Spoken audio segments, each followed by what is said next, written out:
Hi everyone, Animal Girl here, back with another edition of TV Talk. It's Tuesday, and that means it's Star Wars Day. And this week's episode of The Clone Wars was Monster. After a failed attempt to assassinate Count Dooku, Ventress returns to the Nightsisters in the hope of coming up with another plan. And Mother Talza knows just what to do. With the assassination having left Dooku spooked, he will more than likely be looking for a new apprentice, not only to train in the ways of the dark side of the Force, but also to protect him. So, she sends Ventress to the men's village, to choose someone who will be perfect for that. Someone who they will be able to control. Okay, things I liked about this episode. We actually meet a brand new character in this episode, and that is Asajj Ventress. Now, he is the clan brother of Darth Maul, who, if you remember from The Phantom Menace, was Darth Sidious's apprentice and the Sith Lord who killed Obi-Wan's master, Qui-Gon Jinn, on Naboo, and who was subsequently killed by Obi-Wan, earning Obi-Wan the title of Jedi Knight, as the Council saw his battle with and defeat of Maul as his trial to knighthood. Now, Savage is voiced by Clancy Brown, and Savage is actually a very interesting character. He actually ranks among my top 30 characters, or favorite characters within the Star Wars franchise. Unfortunately, he did not rank high enough to make it on the top 20 list. He was until the new movie came out, and then he was kind of pushed down by Finn and Rey and Poe and BB. But he was actually pretty high up on the list. Especially when you take into consideration that my list numbers into the hundreds. But anyways, I'm getting a little off track here. Savage is actually a very interesting character, and a very interesting case within the Star Wars franchise, or at least I believe he is. As I stated earlier, he is the clan brother to Maul, and he actually looks a lot like Maul. His design is extremely similar to Maul, and this was more than likely intentional. The only big difference between the two is that Maul was red and Savage is yellow. Other than that, they are extremely similar. They are the same species. Do not ask me to say what the species is because I cannot pronounce it. They have the same facial markings or tattoos, or whatever the heck you want to call them. I think they're actually facial markings.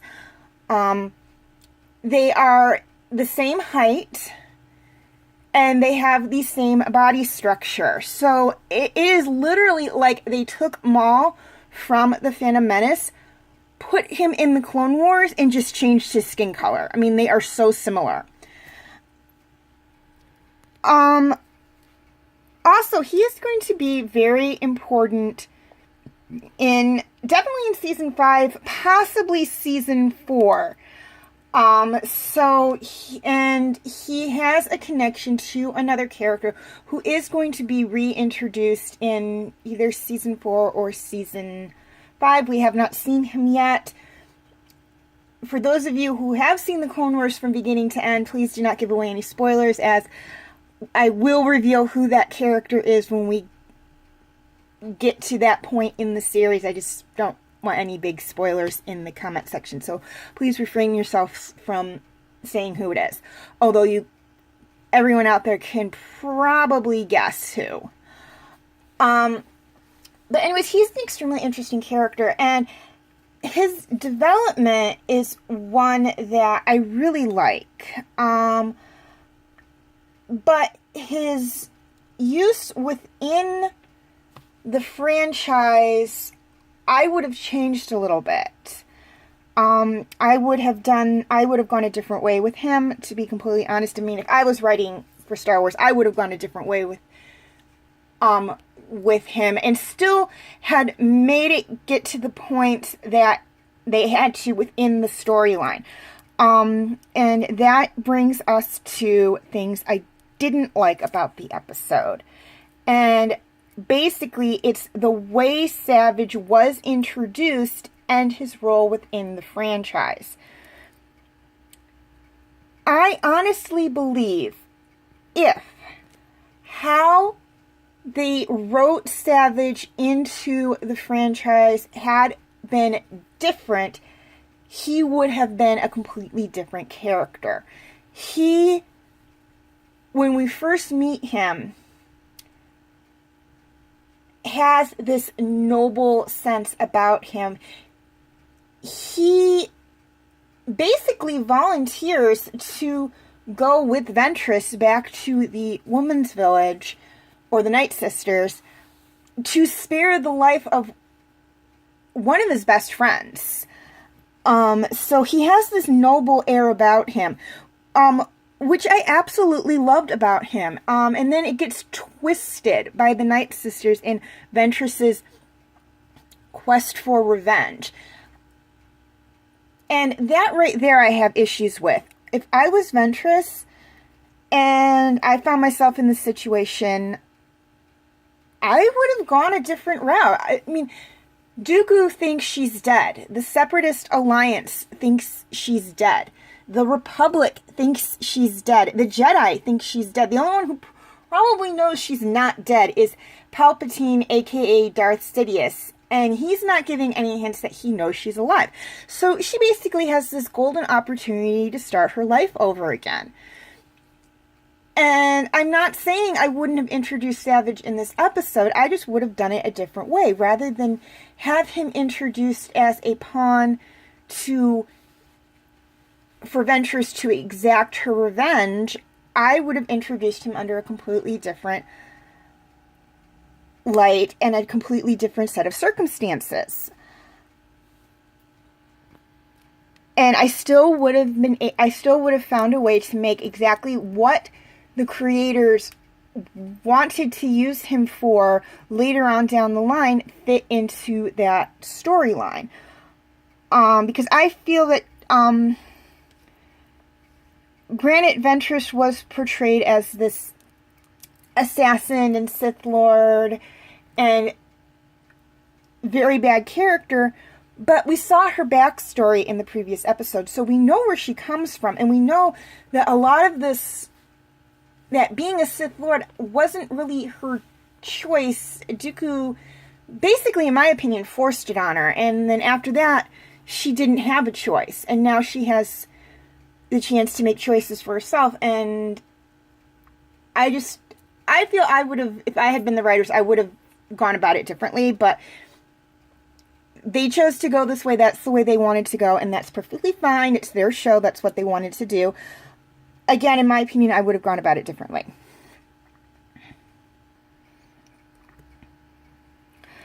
Okay, question of the week. And I actually have two questions.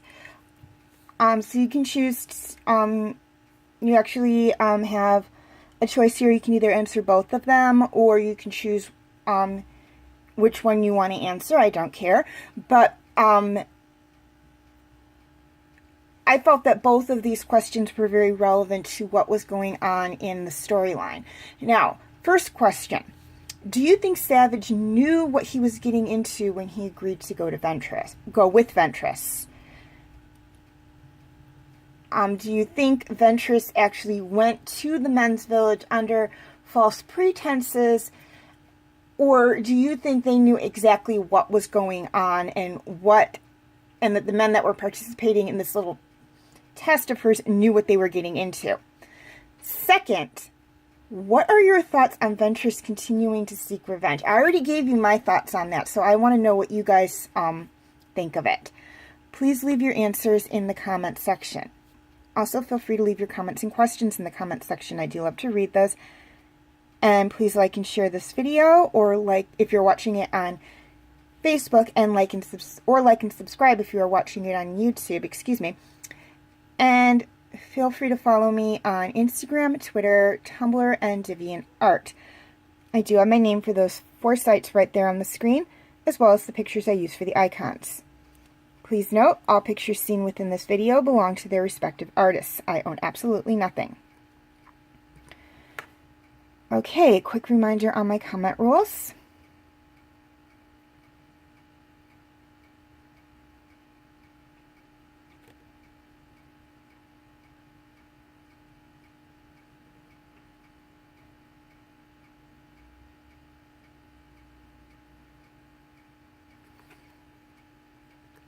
Okay, feel free to check out my other related Star Wars videos.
My other TV Talk videos on Star Wars.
My other TV Talk videos.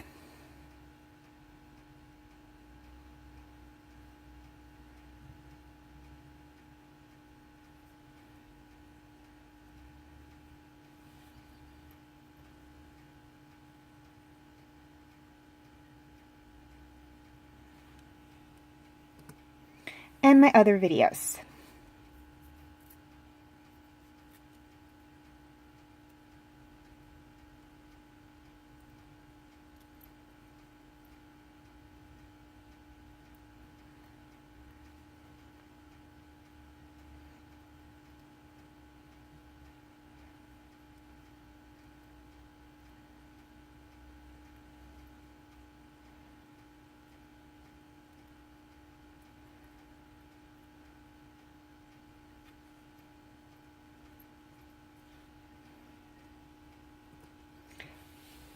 Okay, before I sign off, one thing I'd like to touch on, and that is to please note that there will be a dual posting for Star Wars, obviously, Agents of S.H.I.E.L.D., and Dragons.